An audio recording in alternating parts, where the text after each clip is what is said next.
ইরে পায়েল, হ্যাঁ তোর হরি তো সারাদিন এলাকার টই করে ঘুরে আর গরম করে রাখে। ঘরের মধ্যে কি করে এটা আবার আপনি জিজ্ঞেস করতেছেন ঘরের মধ্যে কেমন করে? আমার শাশুড়ি বাইরে বাইরে যাই হোক না কেন, ঘরের ভিতর আরো দুইটা বল। আমারও তো মায়া দেখে এই সংসার দামে কইরা গেলাম। আমার যাকে যে অন্য কোনো মায়া হইতো না, কবে লাখে মায়া থইয়া এই সংসারের কপালে চলে যাইতো। এই দুঃখের কথা কইতে গেলাম আর কান্না আসে। ছোট লোকের একটা সিস্টেম থাকে। আমার শাশুড়ি 3টা বছর হলো, মনে করেন মাছ মাংসর চেহারা তো দেখি না। আমার 30টা দিন লাউ পাতা ভর্তা, হেলুন্সি শাক, রাতে আলু ভর্তা, ডাল এইসব দেখা খাইতে হয়। তা আমি ভর্তা বানাই কি দিয়ে জানেন? খালি পেঁয়াজ আর মুজ দিয়ে। যদি মনে একটু সরষের তেল দেন, ওই সরষের তেলে অনেক দাম।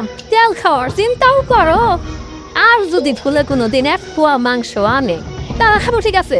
আমি যদি খাইতে চাই না, এই মহিলা চামচ বাইরেতে যখন একটা হাড্ডি উঠবো চামচের মাথায়, তখন ওই হাড্ডিটা আমার দিব।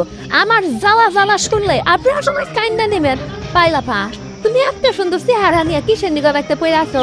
তোমার মতো যদি সুন্দরী আমি হইতাম, কবে লাখে মেরে থেকে হতাম। তুমি কিসের নিগ আসো?